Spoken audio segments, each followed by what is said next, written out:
Que chacun dise la vérité à son frère avec diplomatie, c'est-à-dire en choisissant ses mots avec soin et en respectant les sentiments de l'autre. Répétez avec moi. Que chacun dise la vérité à son frère avec diplomatie, avec un sourire sincère, avec le cœur ouvert, en veillant à ce que la parole soit bienveillante et constructive, afin de préserver l'harmonie et la confiance entre tous. Et quand tu diras quelque chose à quelqu'un, ne dis jamais « parce que tu as fait, tu as fait, tu as fait ». Parce que les gens se ferment face à l'accusation, même lorsqu'ils ont tort. Qui le sait? Alors regarde comment tu dois le dire. Au lieu de « tu me parles toujours mal », c'est « quand », dites avec moi, « quand ». Quand tu me parles de cette façon, ça me fait de la peine. Comment fait-on? Quand? Et tu ne rejettes pas sur la personne, tu me fais de la peine parce que même si c'est vrai, oui, parce que tu fais comme ça. Cela sert aussi pour les disputes. Quand tu me parles de cette façon, ça me fait de la peine. Regarde les êtres humains. Nous avons en nous, Dieu a mis en nous le désir d'aider. Par exemple, qui s'est déjà disputé avec quelqu'un lors d'une grosse dispute. Et la personne a commencé à pleurer. Tu as tout changé. Parce que tu vas... Non, mais je ne voulais pas... Non, mais allez, ce n'est pas vraiment comme ça. Ce n'est pas exactement ce que je pense. Pourquoi? Parce qu'en nous, Dieu nous a créés pour réparer les brèches. Donc, si tu dis tu, moi...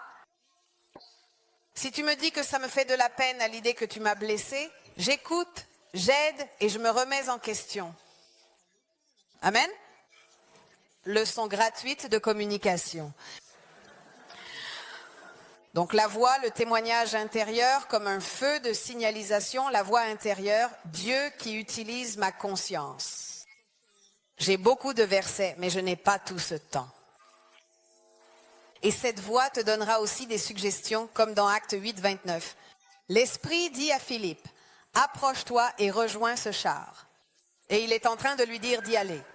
L'autre type de voix qui n'est pas courant, dites avec moi, ce n'est pas courant, c'est la voix audible. J'ai entendu 2 fois la voix audible de Dieu dans ma vie et j'ai plus de 30 ans de foi. Quand Dieu parle avec une voix audible, c'est comme si une personne te parlait. C'est parce qu'il ne veut pas qu'il y ait de doute, il veut que tu fasses ce que Dieu veut que tu fasses. Nous trouvons par exemple dans le livre de Samuel, dans 1 Samuel chapitre 3, versets 4 à 11, je ne vais pas le lire car c'est long, mais c'est là où Dieu appelle cet enfant. Samuel, qui a parlé? Et il va voir Élie, son mentor, et lui dit, tu sais, j'ai entendu une voix, et il lui répond, bon, dors. Samuel, regarde, j'ai encore entendu cette voix. Oui, d'accord, petit. Quand pour la 3e fois, il dit, j'ai entendu Samuel, alors il lui dit, parle Seigneur, ton serviteur écoute. C'est là qu'il a reconnu la voix de Dieu. C'est pour cela qu'il est important d'avoir une personne qui a plus de foi que toi, qui connaît le chemin spirituel, qui dit, ça, c'est Dieu. Dieu lui parlait d'une manière audible. De quelle manière? Audible. Et quand Dieu te parle d'une manière audible, c'est parce qu'il ne doit y avoir aucun doute. Tu sais que tu as entendu une voix, tu regardes vraiment autour de toi et tu te demandes qui c'était. C'est une autre façon dont Dieu nous parle. Ce n'est pas la plus courante. Les plus courantes sont la 1re et la 2e. L'autre façon dont Dieu nous parle à travers ses prophètes. Quand Dieu parle à travers des personnes, en général, ce sont des personnes utilisées par Dieu. Mais Dieu peut parler à travers n'importe qui. Il a même parlé en utilisant un âne avec un homme dans la Bible. Qui était-ce? Balaam. Donc Dieu a même utilisé un animal. Pasteur, mais combien de façons existe-t-il?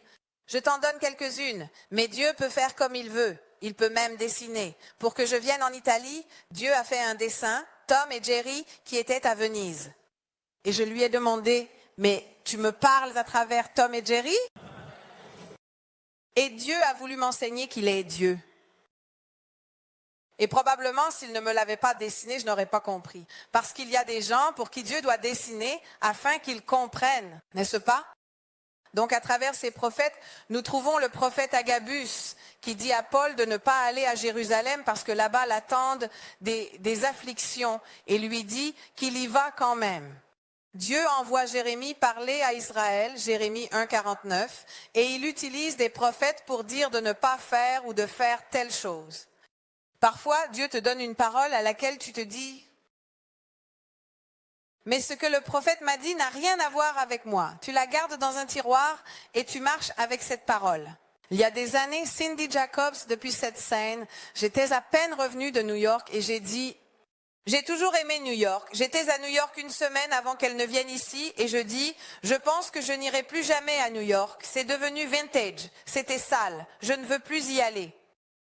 Dès que j'ai dit que je ne voulais plus y aller, j'ai toujours pensé, ce serait tellement bien d'y aller, d'avoir une maison là-bas, effacée.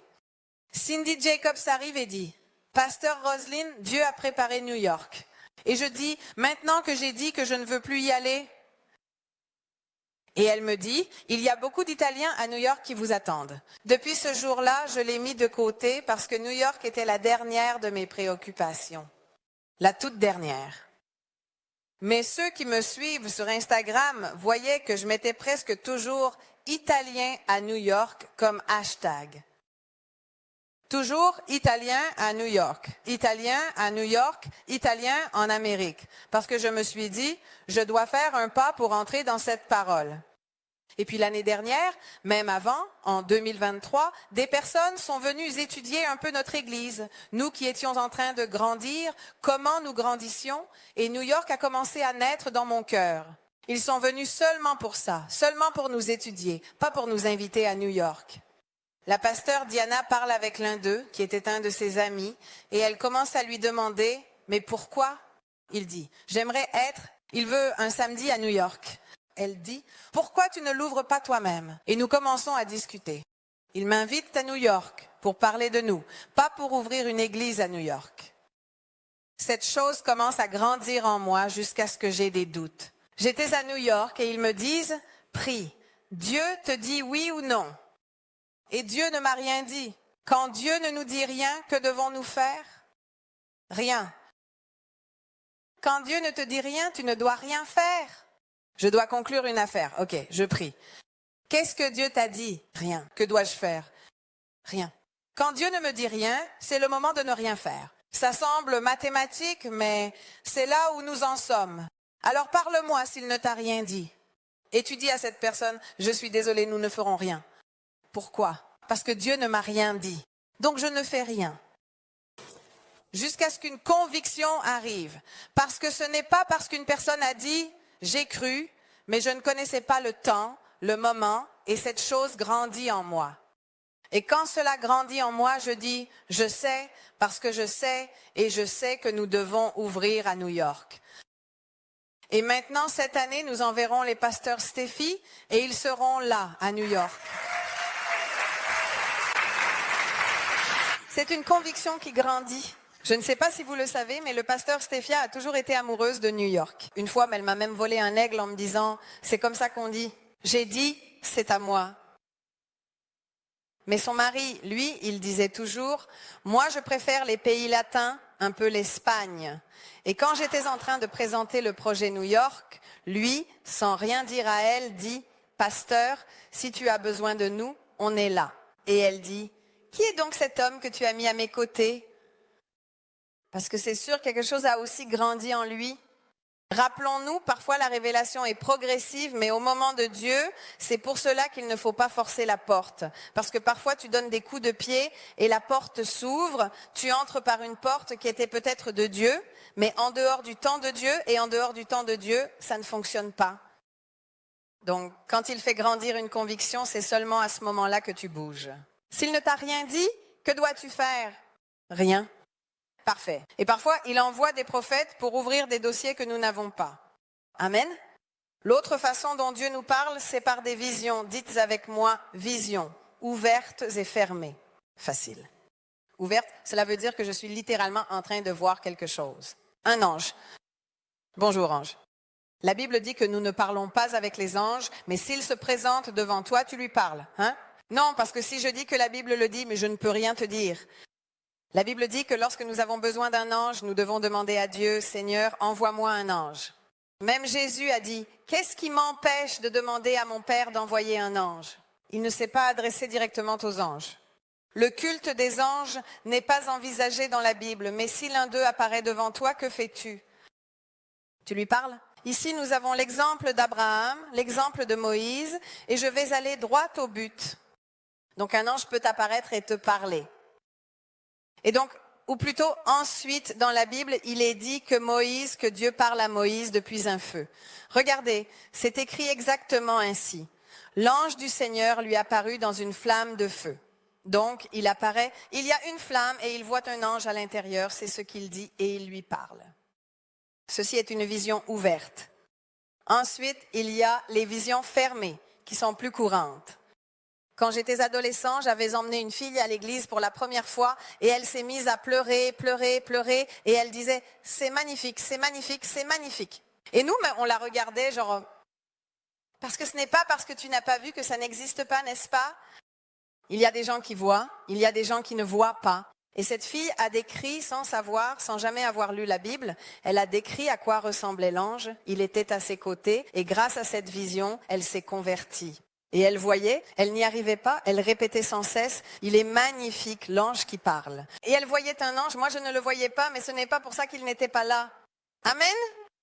À celui à qui il est beaucoup donné, il sera aussi beaucoup demandé. Évidemment, celui qui a vu un ange ne peut plus rien faire après, donc parfois il vaut mieux ne pas voir. Donc la vision fermée n'est pas une pensée. Dites avec moi, ce n'est pas une pensée. C'est-à-dire, je ne suis pas en train de penser, je veux travailler dans cette entreprise, je veux travailler dans cette entreprise. Dieu m'a dit, non, la vision, tu n'es pas en train de penser à cette chose-là, tu penses à autre chose. Je prie pour l'Église. Et cela interrompt ma ligne de pensée. Dites avec moi, cela interrompt ma ligne de pensée. Donc une vision, une image qui fait comme ça, interrompt ma ligne de pensée. Non? Je vous ai raconté qu'une fois, j'étais dans cet endroit où je vivais dans le monde catholique et je priais en général sans aucune pensée pour ma mère à ce moment-là. Et je la vois jouer, enfin, elle connaît 4 notes de 4. Elle a un orgue et elle connaît 4 notes qu'elle a apprises il y a quelque temps. Elle ne jette pas l'orgue, de temps en temps elle dit qu'elle va jouer 4 notes. Et je la vois sur ces 4 notes, des notes tristes. Et dès que j'ai eu cette vision qui n'avait rien à voir avec ma prière, j'ai compris que je devais l'appeler. Cette semaine, il m'est arrivé exactement la même chose. Une personne que je n'ai pas vue, je crois, depuis 3 ans, qui ne vient plus à l'église. En somme, une personne que j'ai connue il y a des années, dont j'ai aussi accompagné l'épouse qui a quitté cette terre, qui est décédée, etc. Imagine vraiment la dernière personne à laquelle j'aurais pensé, parce qu'elle ne fait pas partie de mon cercle, je ne l'ai pas vue depuis des années. Et à peine suis-je là que le Saint-Esprit me fait comme ça, chut. Et moi, pendant la prière, je l'appelle, je lui envoie un message et je lui dis, tu sais, j'étais en train de prier, tu m'es venu à l'esprit, tout va bien? Et il m'a dit que c'était un moment difficile, qu'il avait besoin de mes prières, parce que Dieu qui sait tout peut nous parler à travers une vision, une simple image qui interrompt, dites avec moi, interrompt ma ligne de pensée.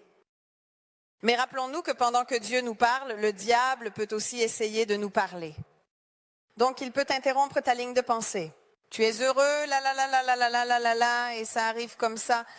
Chut, cette personne te déteste. Chut, et ça te vient à l'esprit comme ça. Et tu passes d'heureux à dire, voilà, ça ce n'est pas Dieu. Rappelons-nous que c'est à son fruit qu'on reconnaît l'arbre.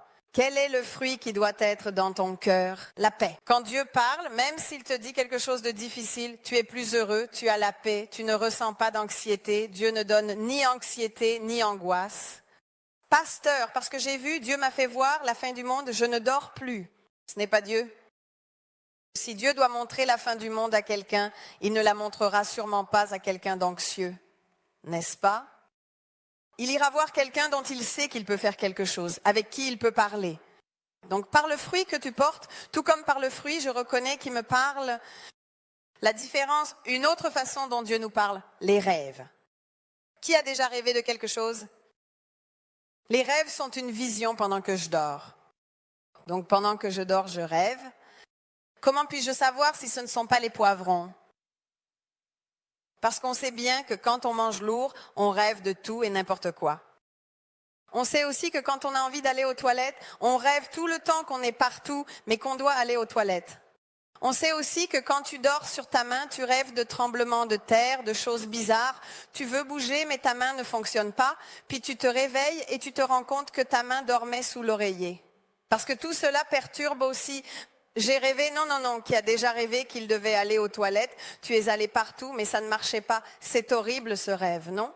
Si tu es un enfant, tu fais pipi au lit quand tu fais ces rêves-là, vous le savez, non? Certains d'entre vous ont déjà vécu cela par le passé. Si tu es adulte, comme tu sais maintenant te contrôler, tu rêveras que tu y vas un peu. Et si tu n'arrives pas à trouver les toilettes, tu demandes aux gens et tu commences. Puis tu te réveilles en te disant « je dois vraiment aller aux toilettes ». C'est ton cerveau qui te dit « réveille-toi, sinon tu vas avoir des calculs rénaux et ta vessie va exploser ». Parce que tu as bu du vin et 4 litres d'eau avant d'aller te coucher. Cela n'a rien à voir avec Dieu. Il y a aussi une prédication sur les rêves. Tu peux aller sur YouTube et la regarder. Quoi qu'il en soit, un rêve quand il vient de Dieu, d'abord, évidemment, il se réalise la plupart du temps. C'est lui qui te donne l'interprétation. Parfois, il la donne à quelqu'un d'autre. Et la chose la plus importante, c'est que lorsqu'un rêve vient de Dieu, il reste en toi. Ce n'est pas comme si le matin, tu l'avais déjà oublié. C'est quelque chose qui travaille trop dans ta tête, ça reste en toi, ça continue de tourner après que tu as rêvé, ça continue d'être présent dans ton esprit. Alors écris, Dieu a fait rêver Ézéchiel, Isaïe, Dieu a fait rêver le Pharaon, le roi Nabuchodonosor. Pourquoi faisait-il rêver le roi? Parce que si Dieu faisait rêver un kidam, ce kidam-là ne pouvait rien faire. Dieu parle à ceux qui peuvent intervenir. Dites-le. Dieu parle à ceux qui peuvent intervenir. Ça ne sert à rien qu'il me parle si je ne peux pas intervenir dans cette situation. Mais si je peux intervenir dans la vie de quelqu'un, dans la vie de l'Église, alors Dieu me parlera. Ah, pasteur, mais j'ai rêvé de 2 tomates, d'une chèvre. Qu'est-ce que ça veut dire? Je ne sais pas. Parfois, les gens viennent me voir avec des interprétations. 3 capes et 2 tomates qui marchaient à Paris. Et je dis, tu as faim et envie de voyager. Parce que les rêves sont, regardez, les rêves sont, premièrement, une grande peur. Il y a des gens qui rêvent de leur peur.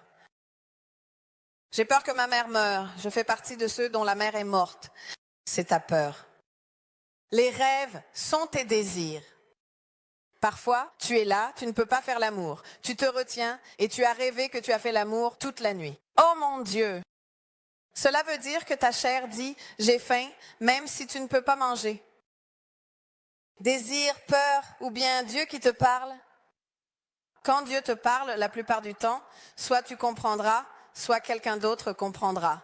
Mais souviens-toi, ce qui vient de Dieu reste en toi. Amen. Que ce soit la vision ou d'autres choses. Nous trouvons, par exemple, dans la vision de Pierre, qu'il a une vision d'une nappe qui descend du ciel. Pourquoi Dieu parle-t-il à Pierre? Parce que Pierre était celui qui ne croyait pas que les païens pouvaient recevoir Dieu. Pourquoi n'a-t-il pas parlé à Paul? Parce que Paul y croyait. Et donc, c'était une façon pour Dieu de communiquer à travers une vision. Amen. Maintenant, je vais parler d'une manière dont personne n'aime que Dieu nous parle. Laquelle? À travers les tribulations, à travers les problèmes. Il y a des gens qui disent « Je ne veux pas que Dieu me parle à travers les problèmes ». La Bible dit dans l'Ecclésiaste 7 « Mieux vaut une maison en deuil qu'une maison en fête ». Parfois, dans les moments difficiles, Dieu te parle. Qui a changé de vie à travers un moment difficile? Je dois prendre une décision parce que ma vie est un chaos. Nous avons l'apôtre Paul qui va à Malte. Il y a une tempête incroyable. Imagine ce qui se passe dans la tête de Paul. D'abord, on m'emprisonne injustement. Alors que je sers Dieu, on m'emprisonne injustement. Injustement, on me met sur un bateau pour que je sois jugé à Rome. Pendant que je suis sur le bateau, il y a une tempête et nous sommes sur le point de mourir. On se dit, Dieu, mais tu m'en veux? Il y a un problème? Et le Seigneur lui dit, ne t'inquiète pas, personne ne mourra, mais le navire sera détruit. Ah, alors les gens lui disent, du calme. Imagine dire, du calme, alors qu'un navire est en train d'être détruit. Du calme. C'est fou comme Dieu peut aussi te mettre dans des situations pareilles, non? Tout le monde est comme ça. Ah, du calme. Ça te donne envie quand il y a quelqu'un comme ça de le frapper. Du calme, il n'arrivera rien à personne. Le navire est détruit. Ils échouent sur une petite île là-bas, près de l'Italie, qui s'appelle Malte. Ils restent 6 mois là-bas, 6 mois sur l'île, en attendant un autre bateau, parce qu'à l'époque, ils se déplaçaient avec des bateaux de commerce. Il n'y avait pas de bateau évangélique. C'était le bateau qui allait vendre des marchandises dans d'autres pays, en attendant le prochain. Pendant qu'il est là, alors qu'il s'apprête à mettre la main dans le feu, une vipère le mord. Et les autochtones, les gens qui vivaient là, réagissent ainsi. Nous, on aurait dit, celui-là, il n'a vraiment pas de chance. Et ils disent, cet homme doit être un pécheur, parce que celui-là était en prison. Il fait naufrage, il ne meurt pas dans le naufrage, et une vipère le mord, c'est-à-dire que Dieu veut sa mort. Il est là, et à ce moment-là, il fait ce geste, et il aurait dû mourir, mais il ne meurt pas. Que dit la Bible à propos de Malte? Qu'après avoir été considéré comme un démon, ils veulent presque en faire un dieu. Toute l'île, toutes les personnes autour de lui se convertissent. Ainsi, l'Évangile arrive à Malte à travers une tribulation, à travers un moment difficile. Il y a des gens qui sont à l'église aujourd'hui parce qu'un de leurs proches était malade. Il y a des gens qui sont à l'église aujourd'hui parce qu'ils ne supportaient plus leur douleur. C'était Dieu qui leur disait, arrête de souffrir tout seul, viens ici que je te guérisse. Il y a des gens qui arrivent ici par désespoir. Ne pensez pas que Dieu n'ait pas déjà parlé à ces personnes auparavant. Il a frappé, non, toc, toc, toc. Et puis ils ont même fait la chanson « Essayons aussi avec Dieu, on ne sait jamais ». Qu'est-ce que ça veut dire? Nous avons tout essayé et nous l'avons laissé pour la fin. Si tu le mets en premier, tu n'as pas besoin de tout essayer. C'est la mathématique de la vie. Donc parfois, dans les moments difficiles, Dieu nous parle. Qui a changé dans certains moments difficiles? En famille, tu t'es disputé avec quelqu'un et tu as commencé à te dire « Je dois travailler ma patience pour ne tuer personne ». Tu recevais des insultes et tu te disais « Non, je dois travailler ». Qui a déjà vécu cela? Parfois, Dieu nous parle à travers les tribulations pour nous changer, pour nous faire changer de place. Il y a des gens qui disent « Je suis allé vivre là-bas en Allemagne, tout allait mal, tout allait mal. J'ai dit « Je ne peux plus rester ici, je suis parti ». Là où Dieu voulait que tu sois. Parfois, la tribulation est la façon dont Dieu te force à faire quelque chose que tu ne veux pas faire. C'est dur. Mais il nous parlera aussi à travers les tribulations. Quand tu traverses un moment difficile, parfois tu commences à dire « Seigneur, est-ce que tu es en train de me parler ?» Qui est mort? Personne à Malte. C'était seulement pour la gloire de Dieu. Vous vous souvenez? Mais cet homme qui a péché, ses parents? Non, c'était pour la gloire de Dieu. Parfois, dites avec moi, parfois, Dieu nous parlera à travers les difficultés. Romains 5, 3, 4 dit, non seulement cela, mais nous nous glorifions aussi dans les afflictions, sachant que l'affliction produit la patience. Dites avec moi, patience. La patience, l'espérance et l'expérience conduit ensuite à l'espérance. Les amis, je sais que nous aimons entendre que Dieu guérit, agit, libère, et tout cela est vrai. Mais parfois, il permet des moments importants dans notre vie pour que nous puissions faire un tournant décisif. Il y a des gens qui sont sur le point de perdre leur maison et leur famille à cause d'un chaos. Soit tu prends un tournant, soit tout s'effondre.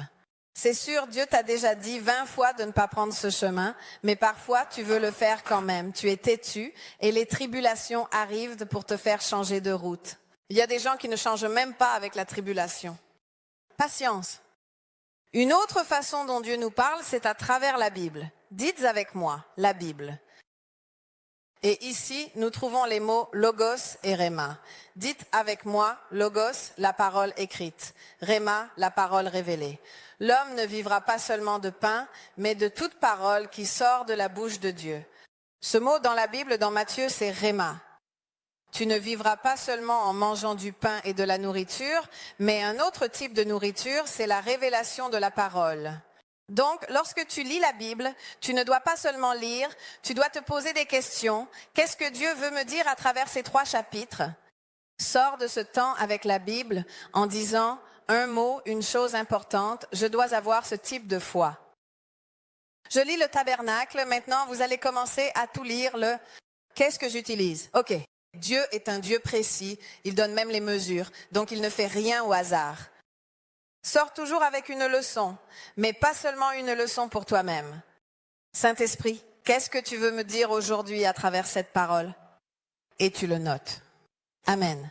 Donc, pendant que tu lis le Logos, tu peux y réfléchir. Quand il y a une révélation, quand un pasteur prêche, tu te dis « Ah, je n'y avais jamais pensé. » Ça, c'est ta révélation. Ramène-la à la maison parce que Dieu parlera à travers la Bible. Une autre façon dont Dieu parle, encore 2 et nous aurons terminé, à travers les signes et les prodiges. Parfois, les miracles sont le moyen que Dieu utilise pour dire « J'existe, je suis là, je t'aime, je te guéris, je te transforme. » Il y a des gens qui ont besoin d'une petite épreuve. Il y a des gens qui, avec une épreuve plus grande, ont besoin d'un miracle, n'est-ce pas? Il y a des gens que tu plies par la douleur, d'autres que tu plies par l'amour. Dieu connaît chacun de nous. Je vous donne aussi une liste de quelques fois où Dieu a parlé par des signes et des prodiges. Les 10 premières plaies d'Égypte, le passage de la mer Rouge, la manne dans le désert, le soleil et la lune arrêtés par Josué, le prophète Élie, la résurrection de Lazare, la multiplication des pains et des poissons, la transfiguration de Jésus.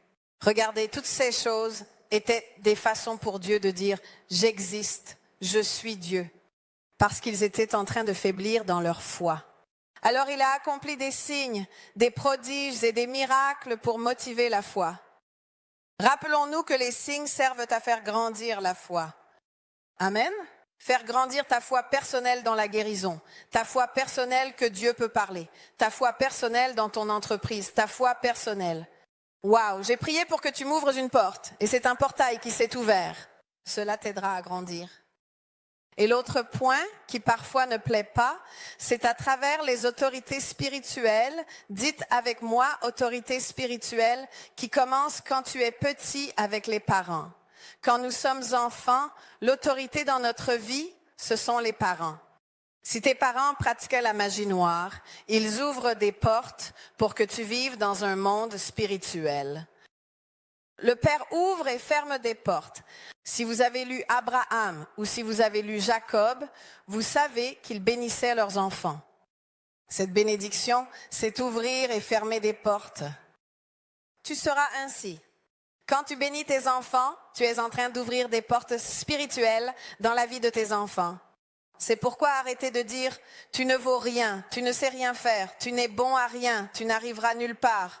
Tu verras que tu seras un raté en grandissant. » Tu ne le sais pas, mais tu es en train d'ouvrir des portes spirituelles pour que ton enfant entre par cette porte. C'est pourquoi, même s'il n'étudie pas en ce moment, au lieu de dire « tu n'étudies jamais », dis « même si tu n'étudies jamais, je décrète qu'il y aura une soif d'apprendre. Tu grandiras. Tu auras un esprit incroyable, merveilleux. Tu es en train d'ouvrir des portes dans le monde spirituel. Tu ouvres des portes magnifiques dans le monde spirituel pour tes enfants. Empower 2025, l'année de la formation et du renforcement spirituel.